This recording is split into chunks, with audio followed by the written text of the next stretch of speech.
Okay, today we're metaphorically stepping outside to explore something really essential. The power of spending time in nature. It's one of those things we kind of intuitively know is good for us, isn't it? Absolutely. Yeah, it feels almost like a core human need, you know? And here's where our deep dive gets, well, interesting. Our starting point for this exploration isn't some dense scientific journal or philosophical text. Okay. It's actually a surprisingly simple how-to guide for English learners. A language guide. Really, that's quite an unconventional choice for a deep dive into nature's benefits. What's the thinking there? Well, that's the genius of it, I think. You might be thinking, an English language guide for this? Yeah, a little bit. But simplicity is key. It sort of strips away all the academic jargon and complexity you often find in discussions about wellness. And it reveals these absolutely fundamental reasons why getting outside is so beneficial. It cuts right to the chase, in a way that complex studies sometimes, well, they obscure it. I see. So it's about uncovering core insights, things that are often hidden in plain sight, maybe, unburdened by layers of scientific explanation. Exactly. So no, we're definitely not giving an English lesson today. Not at all. Right. Instead, we're using this unassuming guide as a perfect springboard to dive into the profound advantages of outdoor activities physically, mentally, and even socially. This sounds intriguing. Yeah, I'm ready to see what hidden wisdom this guide might reveal. And for you, our listener, this deep dive might resonate quite deeply.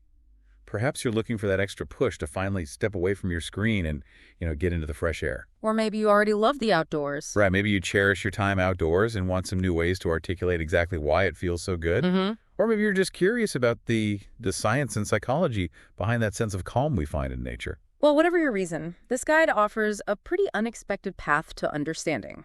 Let's unpack its insights. All right, let's do it. So the guide, true to its purpose, kicks things off with building vocabulary. Makes sense for a language guide. Yeah, and while most of us know what forest or mountain means, the real power it reveals is how explicitly naming these elements, it can fundamentally reshape our perception, our appreciation of outdoor experiences. That's a crucial point. It's not just for English learners, is it?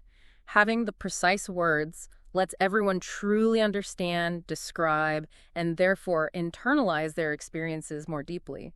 It gives shape to feelings that might otherwise be fleeting. Completely.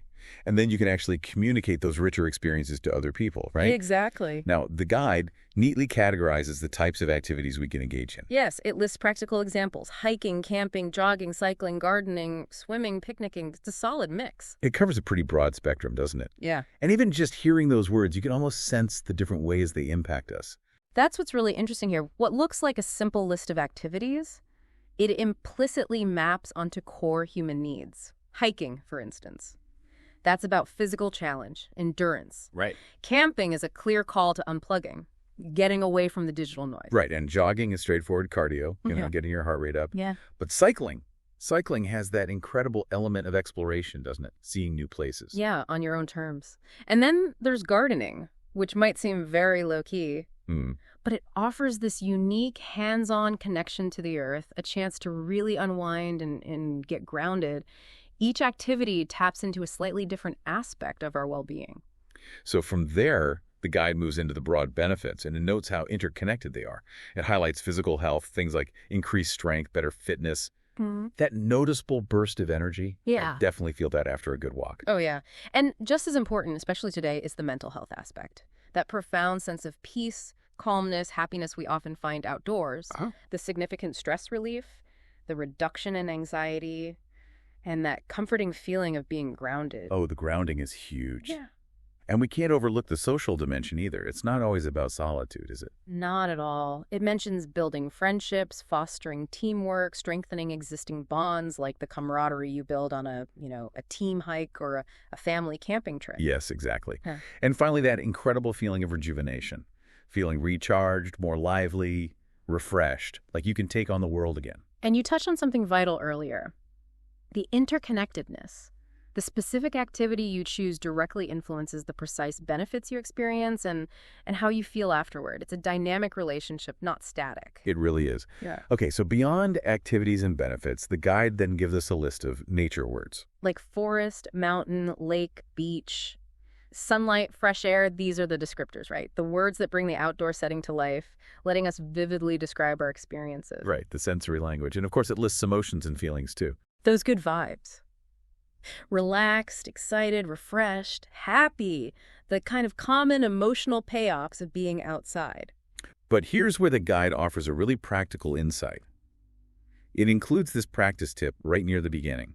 It suggests pairing an activity with a benefit and a feeling. To make the connection explicit. Give us an example. Like, hiking improves my cardiovascular health. It makes me feel invigorated.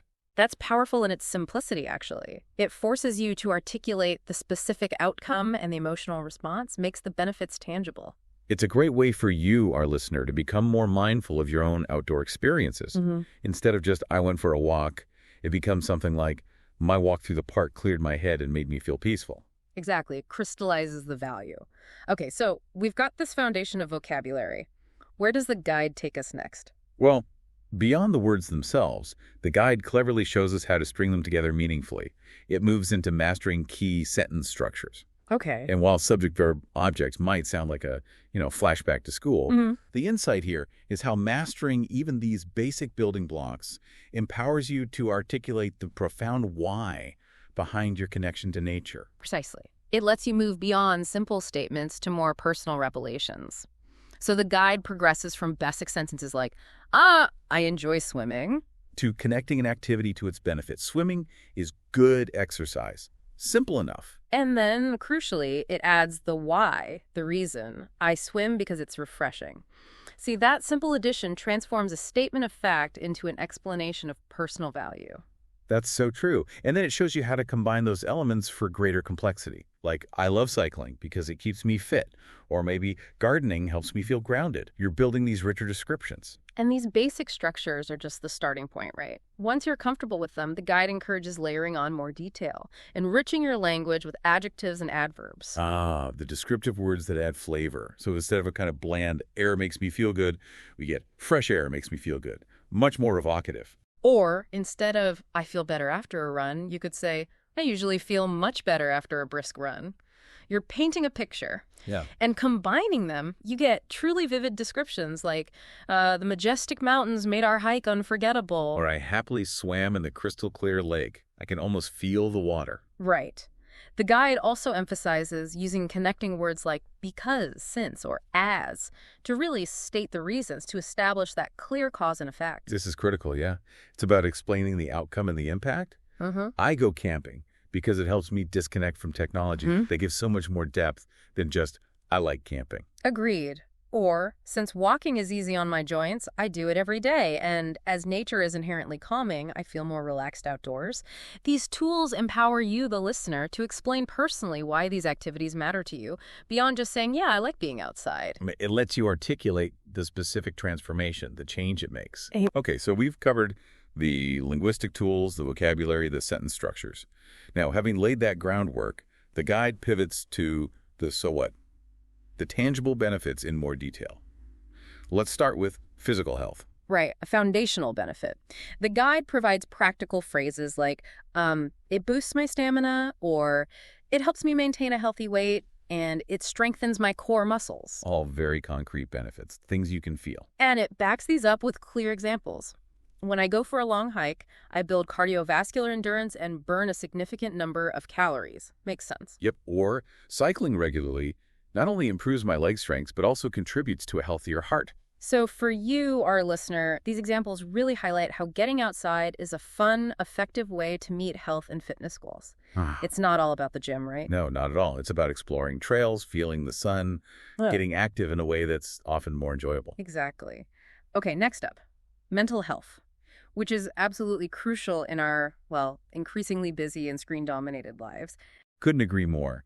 The guide suggests powerful phrases here, like, it helps me declutter my mind, it alleviates my anxiety, and it fosters a sense of tranquility. I particularly love that last one, tranquility. It's a great word, and the examples bring it to life. After spending time walking in the woods, I feel a significant reduction in my stress levels. That's almost a universal experience, isn't it? It really is. Or gardening provides me with a sense of focus and accomplishment, which is incredibly calming. There's something so grounding about getting your hands dirty, watching things grow. Then what's truly insightful here, something this simple guide kind of hints at, is that nature seems to be a natural antidote to modern stressors.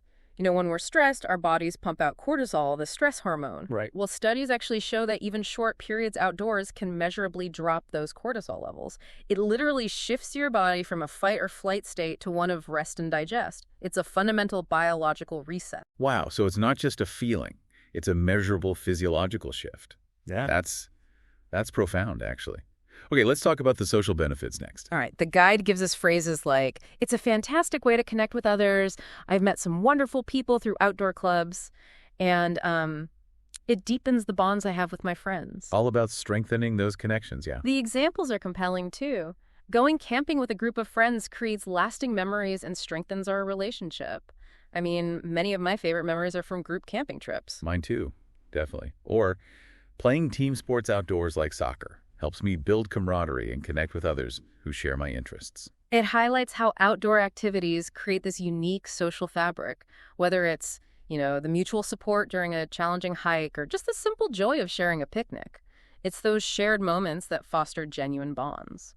And finally, a topic of growing importance for so many of us, environmental benefits. Absolutely. The guide offers phrases like, it fosters a greater appreciation for the natural world, choosing active transport options reduces my environmental impact, and being outdoors makes me more aware of conservation efforts. Connecting our actions directly to the planet. The examples reinforce this. Cycling to work instead of driving helps lower carbon emissions. That's a tangible daily impact right there. Or hiking through diverse ecosystems highlights the importance of protecting these natural habitats. It's seeing firsthand why conservation matters, isn't it? This is such a key point. Being in nature often cultivates a deeper understanding and respect for the environment. That direct experience can lead to more sustainable behaviors in other areas of your life. It's like a positive feedback loop. I love that idea. Nature-inspiring action. Okay, so we've covered the practical language tools, the specific benefits. Now the guide gets into adding some personality to our language.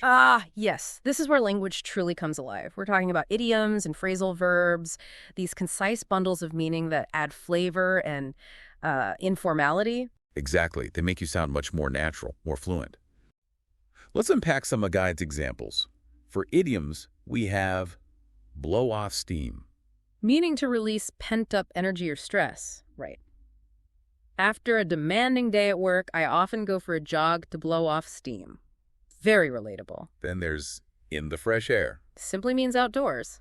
I always feel more invigorated when I spend time in the fresh air. Simple, but effective. And a classic, recharge your batteries. To restore your energy. A weekend camping trip in the mountains really helps me recharge my batteries.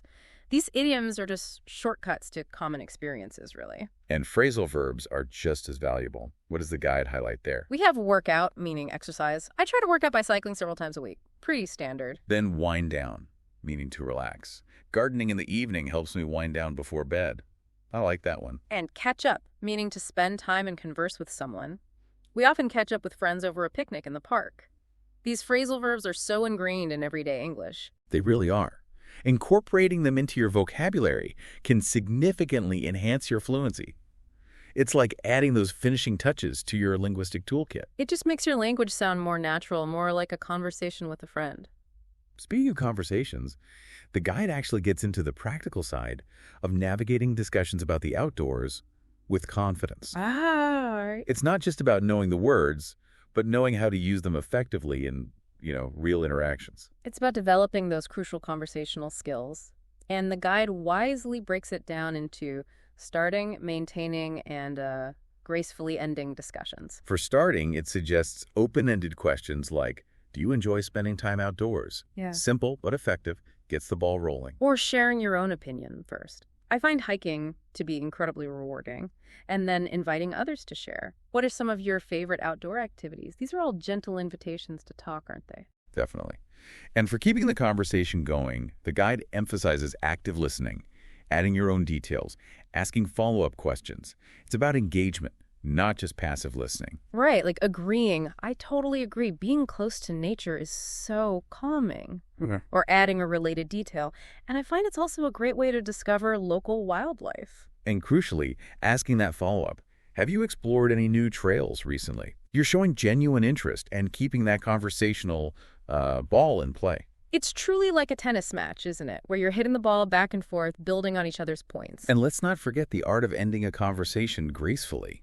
You don't want it to just fizzle out. Indeed. The guide suggests summarizing main points. So it sounds like we both find a lot of value in spending time outdoors. Kind of bringing it all together. Or suggesting a future interaction. Maybe we could plan a hike together sometime. I like that one, planting a seed for next time. And of course, using polite closing remarks like, "It's been great chatting about this." Simple courtesy. These are all practical strategies for concluding a conversation positively, leaving a good impression and showing you were fully present. Now, the guide also touches on something really important for effective communication. Adapting your language to different situations. Code switching. Yeah. Because how you speak to your best friend is fundamentally different from how you'd address, say, a professional audience. Totally different. The level of formality profoundly influences your word choice, your sentence structure, even your tone. Exactly. For casual conversation with friends, the guide points out you might use more informal language, maybe even some slang, like, "I love hitting the trails, it's so chill and good for my head." That's definitely how many of us speak to our close friends. Or maybe getting some outdoor time is just the best for unwinding. Very relaxed. But then, in a more formal setting, say you're giving a presentation, you'd use much clearer, more precise language. No slang. More professional and deliberate, yeah. For instance, engaging in outdoor recreational activities offers significant benefit for both physical and mental health.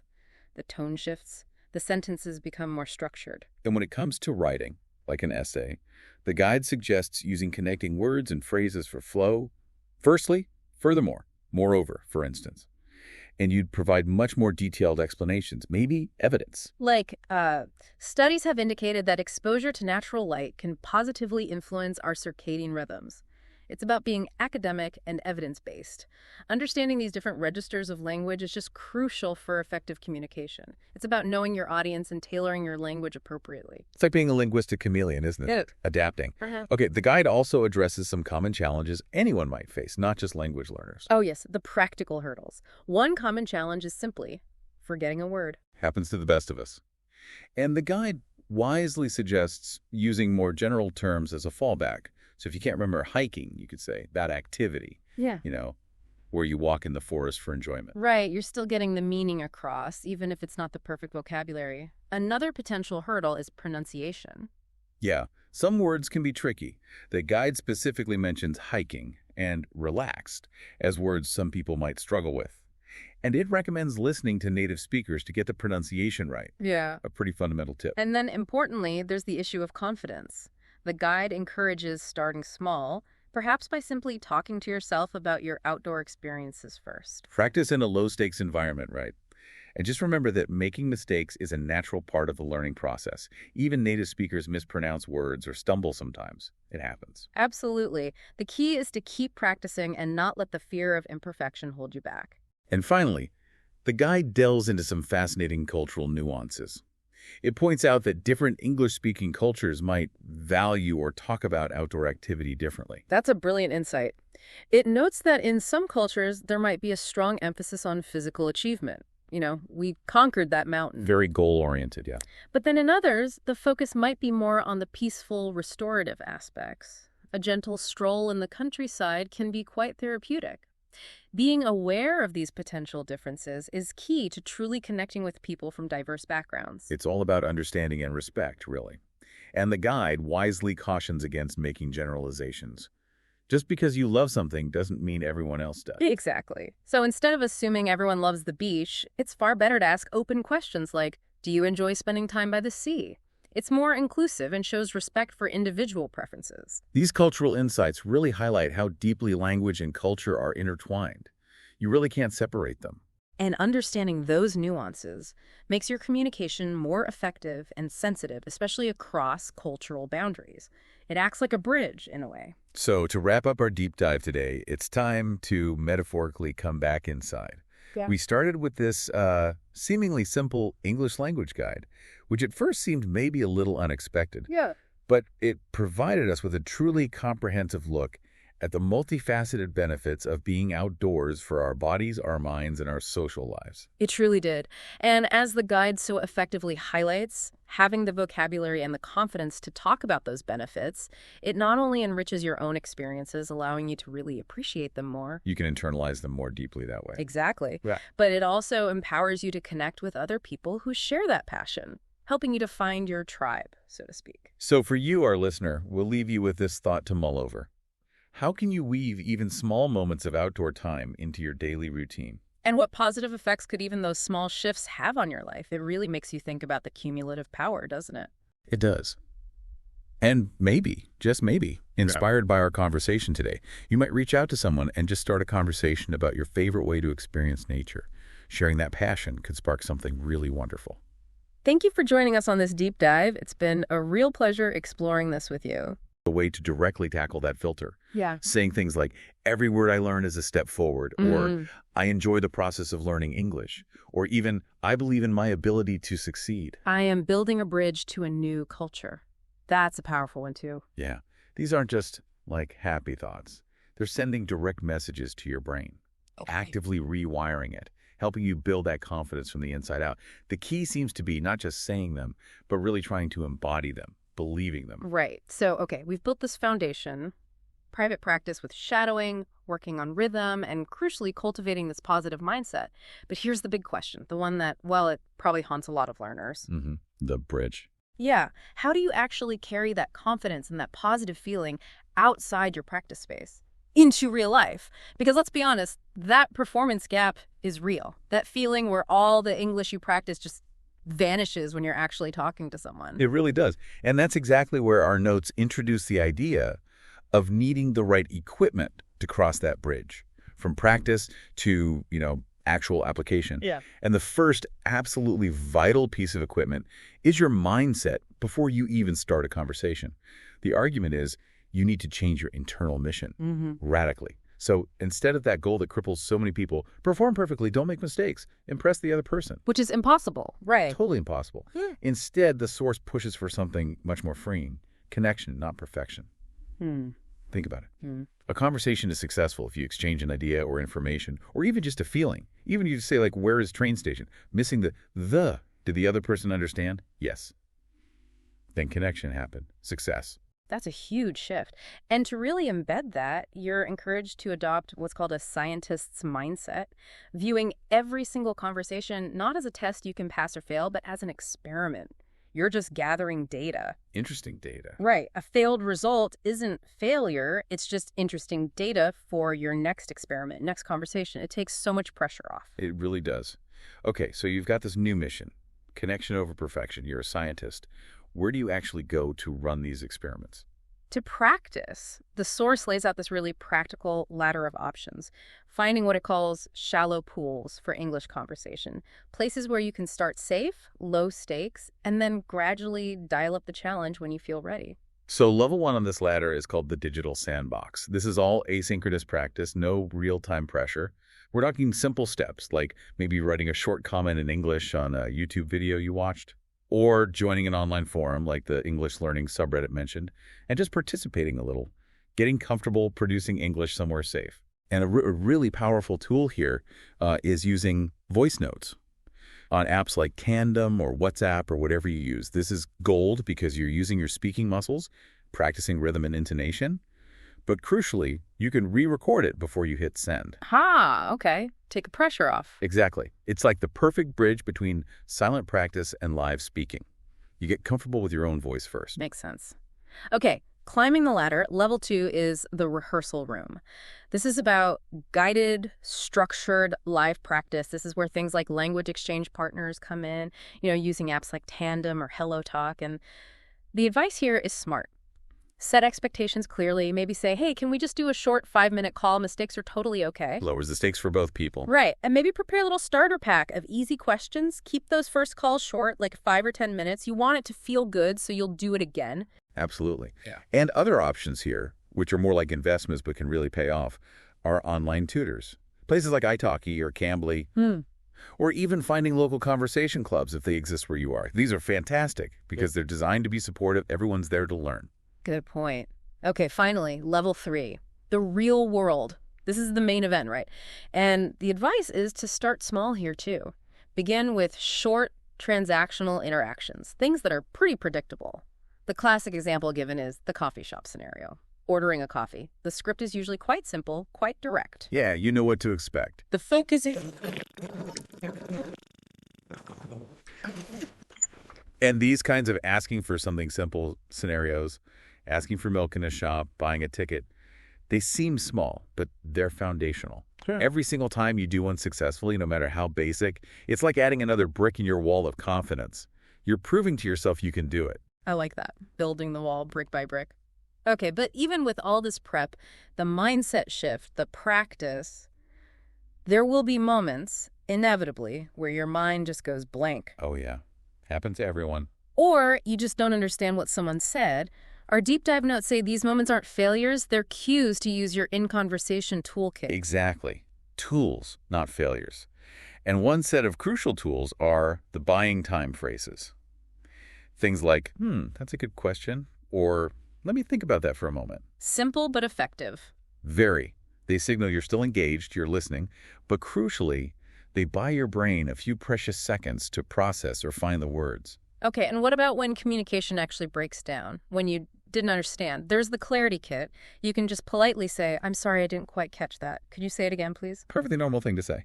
Or you could ask directly, what does the word they used mean? No shame in that. But the real superpower in this kit, according to the notes, is rephrasing. Saying something like, so if I understand correctly, you're saying that. And then you try to put what you think they said into your own words. That's brilliant. It clarifies for you, and it shows them you're really trying to understand, builds connection. This brings up another common problem. Yeah.